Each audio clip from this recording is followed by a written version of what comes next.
se para falar sobre esse assunto, essa questão do marco temporal, a gente está em contato agora com o senador pelo Partido Novo do Ceará, Eduardo Girão. Senador, seja bem-vindo. Boa tarde ao senhor.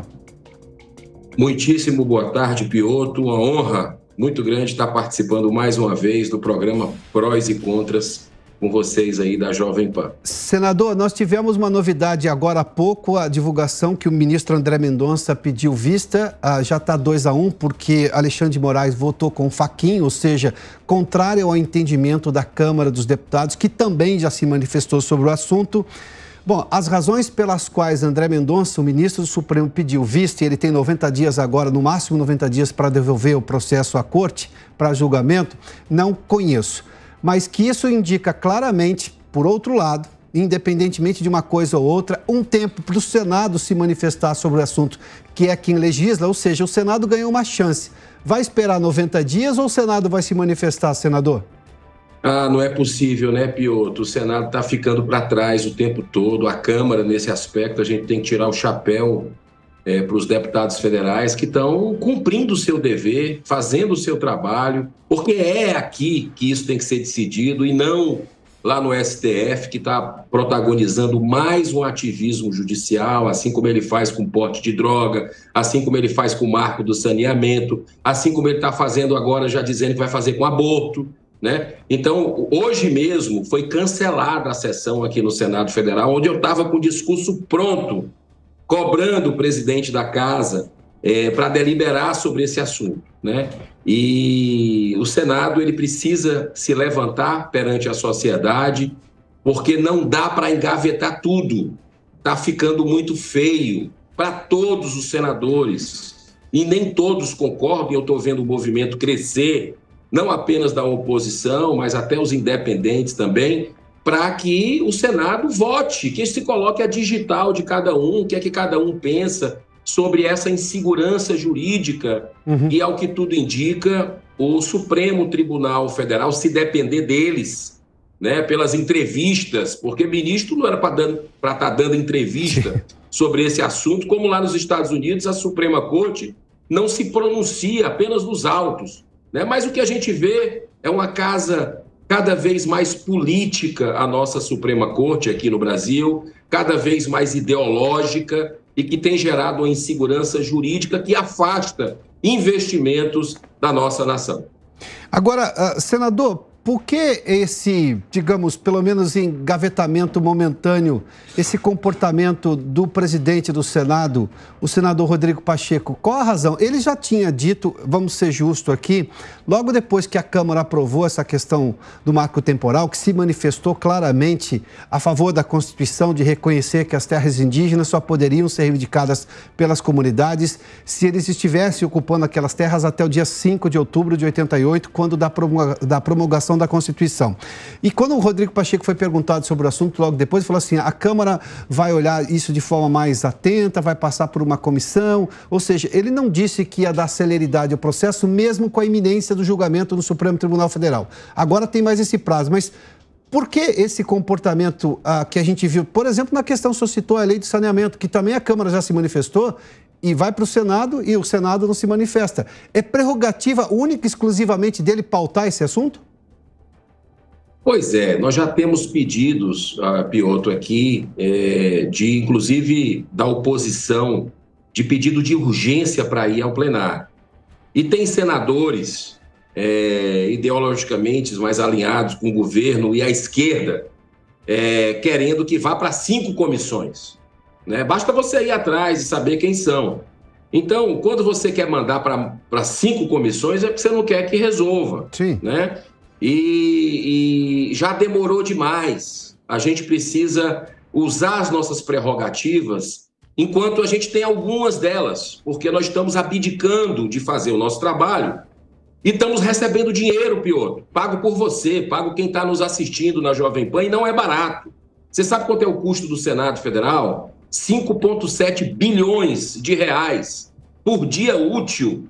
O Senado paga aí mais de 25 milhões. Aliás, o brasileiro paga para nós, toda essa estrutura aqui, estou falando com você do Senado, Sim. 25 milhões de reais por mês, com assessores, com mordomia, com tudo que se possa imaginar, e a gente não faz o nosso papel. Aí vamos para a sua pergunta. Por que o Senado está abdicando da sua prerrogativa, não está fazendo o seu trabalho? E eu digo aqui, quando a gente tem essa oportunidade, porque muitas vezes o Supremo usurpa as nossas competências, né? Sim. Legisla. Mas é porque o Senado está fazendo o jogo do governo Lula. O Senado, ele está se prestando a esse papel. Aqui é uma casa muito governista. Infelizmente, tem passado, até o Zanin, que a gente deve sabatinar, a gente já vê declarações do presidente do Senado dizendo que vê com bons olhos, que viu como algo positivo. E eu já declarei, inclusive, meu voto contrário, porque para amigo pessoal de qualquer presidente, isso não é republicano, fere um princípio da impessoalidade. É amigo, é advogado pessoal, né? Então, como a gente tem visto o Senado, por exemplo, o marco temporal, Piotr, você acompanhou bem isso, todo o Brasil, são 100 milhões de brasileiros sem acesso à rede de esgoto. Isso gera doença, isso gera sobrecarregamento lá no SUS. E o Senado, depois de perceber que 90 bilhões de reais já foram injetados e tem mais para serem injetados para levar água e saneamento para o Brasil, não delibera sobre um assunto que o decreto do presidente fez ruir todo o espírito do projeto. Então, o Senado Federal precisa cumprir o seu dever, nós estamos cobrando publicamente, talvez isso é que faça uma sessão em plena quarta-feira ser cancelada do Senado Federal, porque a cobrança ia ser grande de parlamentares pela urgência do marco temporal, mas a gente não vai desistir, não. Com o apoio do povo brasileiro, que está gostando de política, que está acompanhando e cobrando seus representantes, nós vamos, no limite das nossas forças, bradar, cobrar, fazer o nosso papel para que o Senado se levante e cumpra seu dever, legislando, encarando os desafios, votando as matérias. Se perder no voto, perdeu. Mas a gente não pode ter o nosso direito tirado porque o presidente não quer deliberar sobre o assunto. Senador, eu preciso só lhe trazer uma informação que antes, obviamente, dessa decisão agora do Supremo, que pediu mais vista agora pelo ministro André Mendonça, nós também ligamos para a assessoria do senador Rodrigo Pacheco perguntar qual seria o posicionamento dele.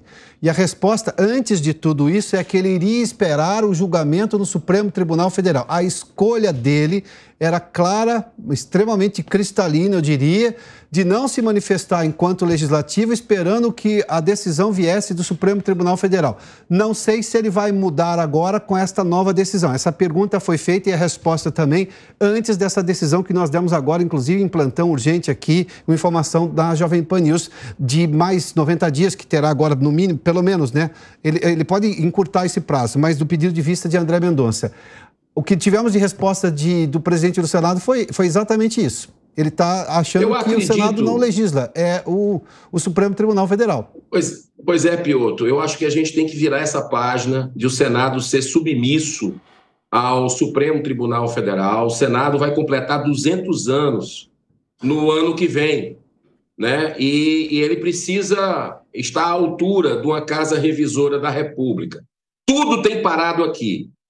Tudo que é de interesse do governo Lula que se pare, para.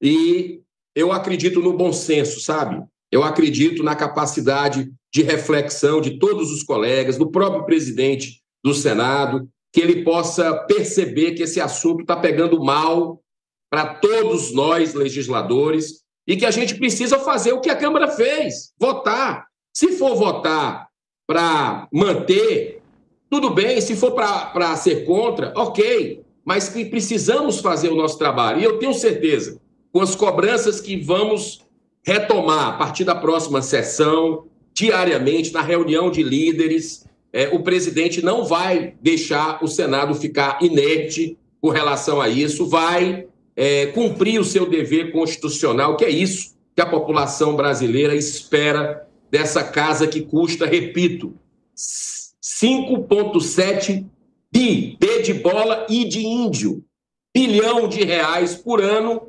aí um valor que não é brincadeira que o brasileiro paga para a gente fazer. E a gente tem que fazer o nosso trabalho, porque nós fomos eleitos para isso. E não o STF, que nenhum ministro teve nenhum voto para estar legislando em cima de coisas que são clássicas, que são claras, como drogas, aborto, marco temporal, marco do saneamento, que nós votamos.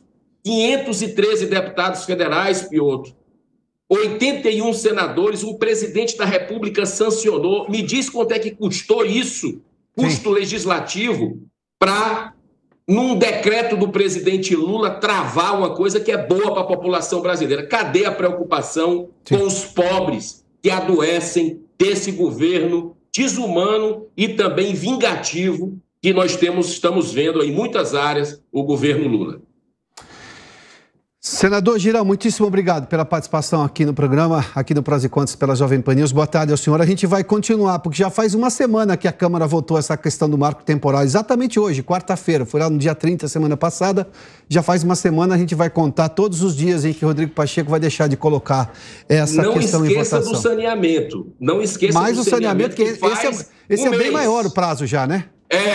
Exatamente. O Brasil está parado esperando o Senado fazer esse trabalho, mas eu repito, acredito no bom senso, na capacidade de reflexão e também de forma ordeira, pacífica e respeitosa que o brasileiro se manifeste. Eu acho, viu, Piotr, que o brasileiro deve voltar às ruas. Eu não vejo outra alternativa para a nação. Com a cassação de Deltan Dallagnol ontem, foi um golpe na ética e foi uma corda geral, uma grita do brasileiro de bem que não quer ver triunfar e aí quem é corrupto, a impunidade no Brasil. Muito obrigado, senador. Mais uma vez, boa tarde ao senhor. O caso de Deltan Dallagnol, que o senador citou aí, foi porque a mesa diretora da Câmara se manifestou ontem, também confirmando a cassação que foi determinada pelo Tribunal Superior Eleitoral. À época nós discutimos o assunto, ou seja, há um esforço gigantesco para reconhecer ali uma culpa de Deltan Dallagnol, porque seria uma coisa que poderia ele, obviamente, ser condenado internamente pelo regramento interno do Ministério Público, mas ele não estava condenado, tanto que ele teve, obviamente, as condições de concorrer. Ele deixou o Ministério Público para concorrer. O entendimento de um dos ministros, que foi seguido por todos os outros, inclusive, foi por unanimidade no Tribunal Superior Eleitoral, é de que ele teria saído para justamente não correr o risco de, obviamente, perder direitos de concorrer. O que é um exercício gigantesco. Agora, se a gente olhar para essa história do garantismo, eu tenho citado isso, garantismo é aquela tese que o Supremo Tribunal Federal entende como legítima nesse momento, é o atual entendimento do Supremo Tribunal Federal, de que todos os recursos da lei devem ser usados para não se cometer a possibilidade de se cometer uma injustiça. O Supremo entendeu assim, ao, por exemplo, anular as condenações do presidente Lula e dar a ele a possibilidade de voltar a concorrer à eleição, como aconteceu no ano passado. De vários condenados na Operação Lava Jato, apesar de dinheiro desviado, apesar de delações premiadas confirmarem o envolvimento, apesar de, inclusive, de alguns casos muito claros ali de confissão de culpa. O Supremo foi lá, está anulando várias dessas condenações. A gente tem visto isso, inclusive. Da forma como aconteceu todo o processo eleitoral no ano passado. Bom, aí o TSE cassou o mandato de Deltan Dallagnol, que foi procurador da Operação Lava Jato, e agora a mesa diretora da Câmara simplesmente deu a sua anuência, sem levar, por exemplo, a possibilidade de se discutir isso em plenário.